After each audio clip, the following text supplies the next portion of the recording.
So ito na yun, alas na natin. So ito yung timer. Bago pa yung timer niya, ayan oh. Oh. Hindi niya ginamit itong kanyang selector switch. Ito naman yung connection. Oh, ayan oh. Hindi niya lang talaga inilagay. Ayan. So gagamitin natin. Alam nyo, kadalasan pong nasisira yan kahit yan bago pa. Kasi kung minsan yung mga ginang ng tahanan natin o yung kung sino man yung gumagamit ng ang ginagawa nila, pinipihit nila ito ng patapos pagka yung naiinip sila at gusto nyo lang tanggalin yung kanilang labahin. Ang ginagawa nila, pinipihit nila to. Ayan, yan ang karamihang nasisira dyan.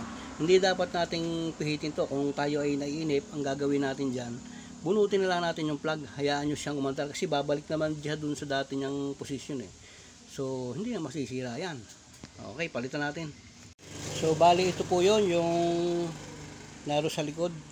Selector switch niya kung gusto niya ng heavy o normal. Yan, yan ang set niya. Tapos dito naman yung ating wash timer.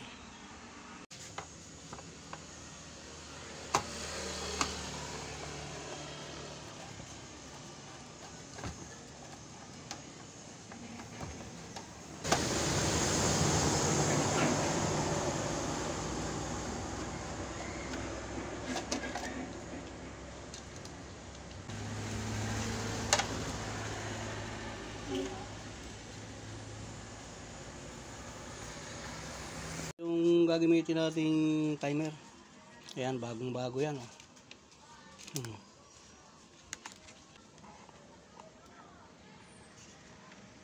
So ito yung ating papalitan, ito yung ating kinuha doon, ayan, ayan ang itsura niya, ayan oh.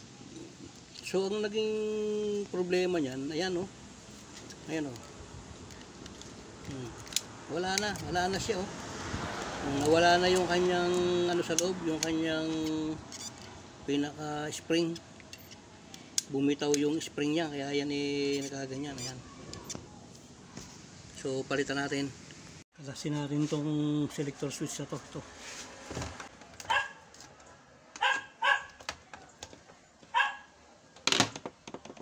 Pag-aaralan natin yung connection ng selector switch na to.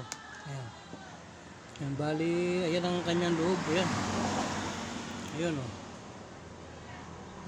Yan. Dalawang switch lang yan. Dalawang kontak. Pagkatapos isang mahaba, ayun. Doon siya nagpipiano sa mahabang yon. Ayan. Balatan natin para makita natin. So, yan.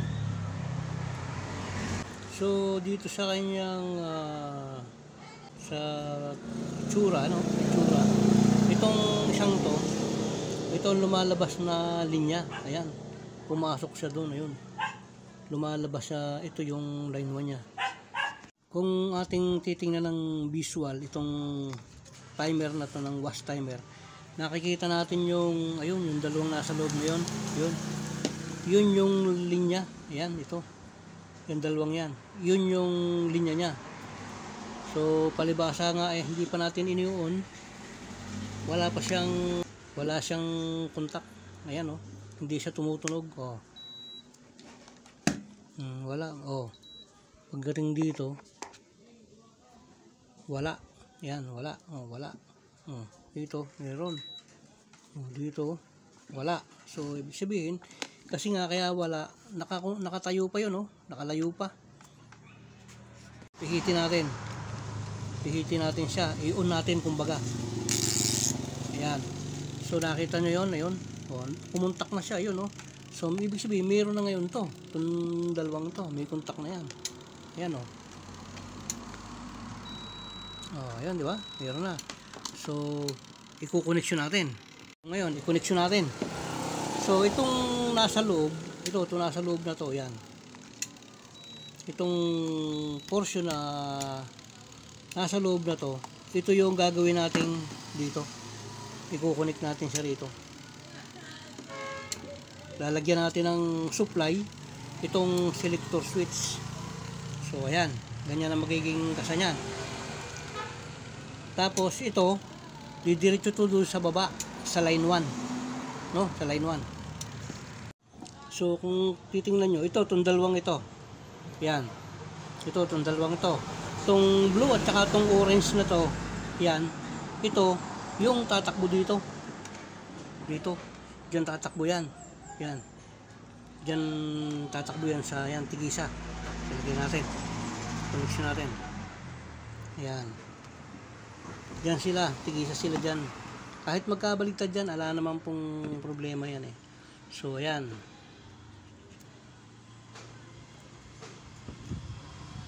so yan, nakabuo na tayo ng pase. So itong nasa loob na yan, itong nasa loob, ito. So ito yung pupunta ngayon dun sa capacitor. Itong dalawang ito. Yan yung dadaan sa capacitor, yung dalawang connection yan. Kasi dito nagpipiano yan sa loob ng timer na yan. So ito yung baba. O yan, palibasa nga nabuo natin yung pase. Ito natin to. Yan, nakauna siya. Yan ha. Okay. So ito ngayon, itong dalawang ito. Yan. Ito, itong lugar na to. Yan. Yan, yung dilaw at saka yung pula na yan. Yan ngayon yung nagpipiano. Yan yung nagpipiano. Tingnan natin. Ito, ilagay natin sa pula. Pagkatapos ito, ilagay natin sa brown. Ayan.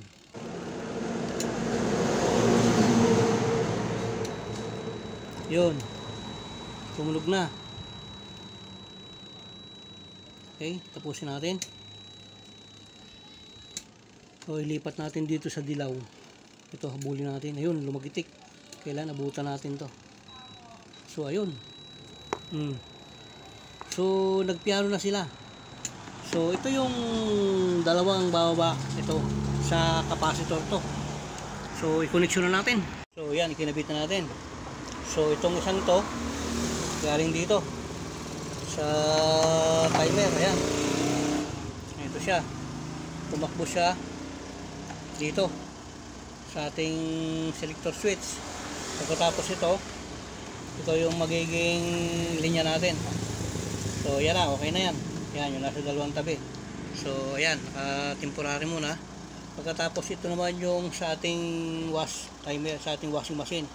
Itong orange at saka dilaw, ito yung sa capacitor. Itong brown, ito yung linya. I-connection natin. So i-connection natin. Ito, galing sa timer, ito yung line 1. Ito naman yung galing sa baba, sa washing machine. Ito yung line 1 nya. So, i-connection natin. Ayan. So, ayan. Tapos ito naman, yellow and red. Galing sa rito, sa lugar na to. Ayan o. So, ito. Ilalagay naman natin to dito sa baba. So, ito yung galing sa baba na linya. Ito galing sa capacitor yan. So itong yellow, ilalagay natin sa ating timer na yellow para pareho ang kulay. So ito, ilagay natin sa rito. Yan. Pagkatapos itong orange, ito galing sa capacitor yan. Ilalagay naman natin yan dito sa red. Yan. Ilalagay natin to dito sa red ng timer. So yan yung naging connection nila. Yan ha.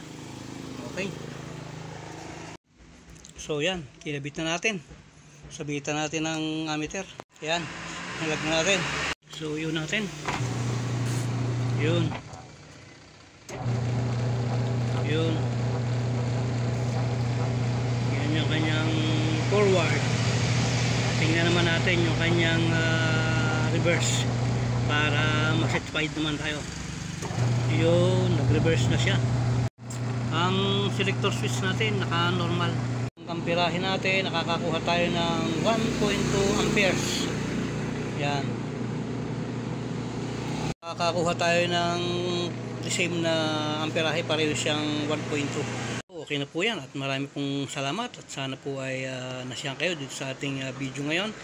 Naway patnubayan po tayo ng ating Panginoon at naway lagi tayong ingatan Salamat po sa inyong pag-like, share at pagpindot ng notification bell at lalong higit sa pag-subscribe po sa akin. Maraming pong salamat at God bless po sa ating lahat. Okay, swerte tayo kasi dumaan si Kuya Ronnie, nagpunta dun sa grocery, may binili ata siya. Tanungin natin, siya po yung may-ari ng washing machine na to. Kuya Ronnie, anong kaway-kaway naman dyan sa mga kaibigan natin? Ito, ayos naman. Butit na paraan ako dito. Yari na pala. Baka mamayang hapon pag uwi, pick upin na to. Maraming salamat dito sa kaibigan ko. Nagawa ng maayos.